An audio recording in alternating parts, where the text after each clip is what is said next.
Subscribe कीजिए गुलफाम tech hub channel को latest technology video सबसे पहले देखने के लिए।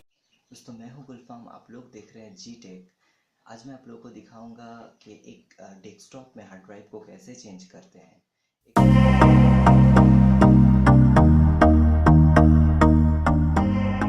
एक डेस्कटॉप में बेसिकली जो हार्ड ड्राइव रहता है उसको कहते हैं इंटरनल हार्ड ड्राइव।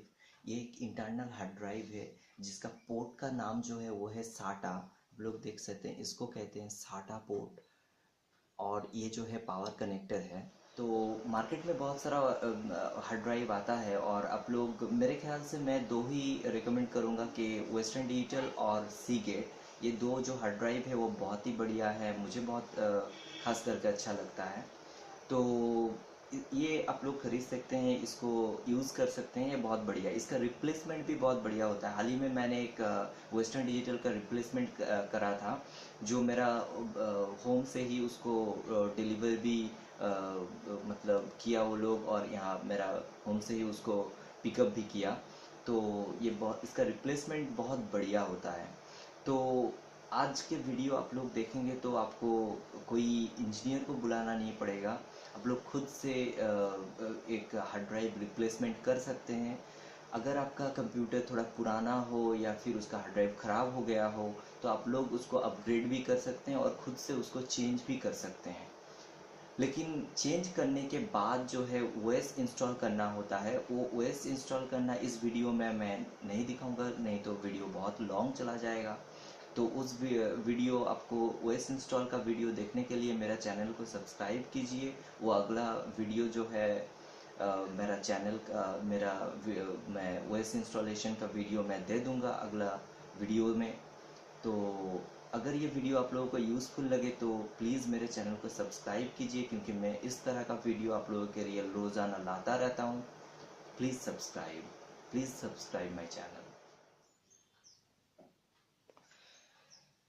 तो ये है हम लोगों का डेस्कटॉप, और इस तरह का एक स्क्रू ड्राइवर आप लोगों को लगेगा, क्योंकि इसके पीछे तो स्क्रू रहता है, उसको ओपन करना पड़ता है। ऐसा स्क्रू आपको मार्केट में मिल जाएगा बहुत ही कम में, तो आप लोग यूज़ कर सकते हैं।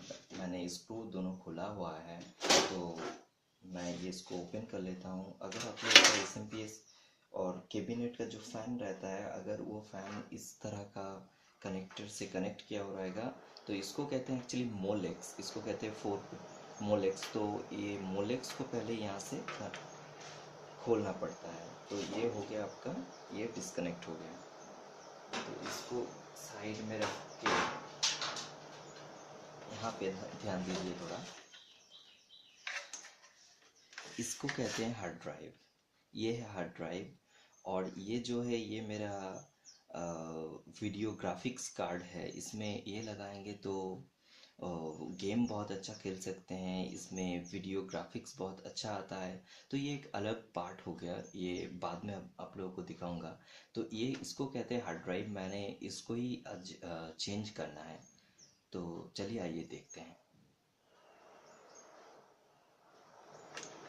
पहले यहाँ पे जो केबल होता है, इसको कहते हैं साटा केबल। तो इसको पहले खोल लेना है।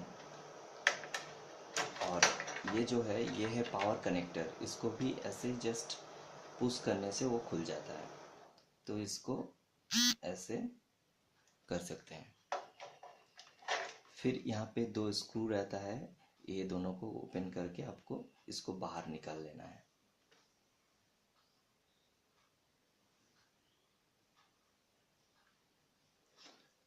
आइए इसको ओपन कर लेते हैं।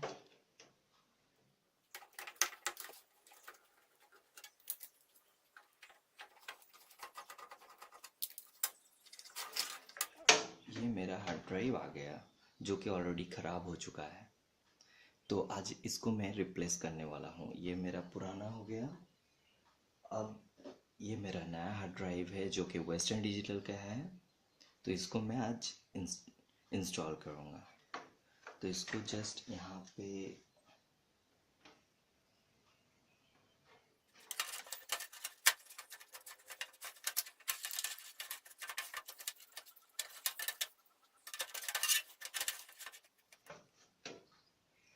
मुझे यहाँ पे स्क्रू को लगा देना है।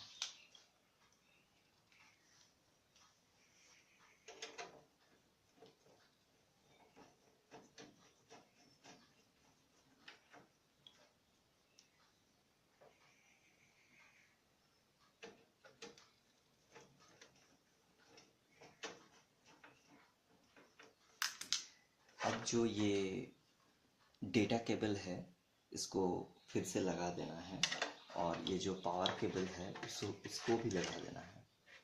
तो मैं इसको पहले लगा देता हूँ। जो पावर केबल यहाँ पे लगता है वो,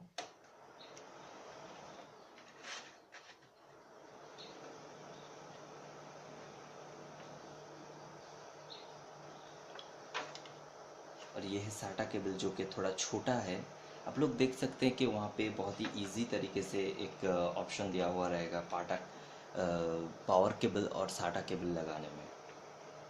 तो बहुत ही आसानी से आप लोग लगा सकते हैं, उसमें कोई प्रॉब्लम ही नहीं आएगा। तो ये फिटिंग हो गया। अब अगर नया हार्ड ड्राइव लगाते हैं तो उसमें क्या होता है, उसमें ओएस लोड नहीं रहता है, कोई भी सॉफ्टवेयर लोड नहीं रहता है।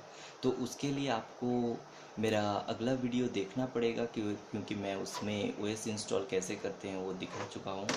तो लिंक डिस्क्रिप्शन पे रहेगा, आप लोग मेरा ओएस इंस्टॉलेशन भी देख सकते हैं। Thank you.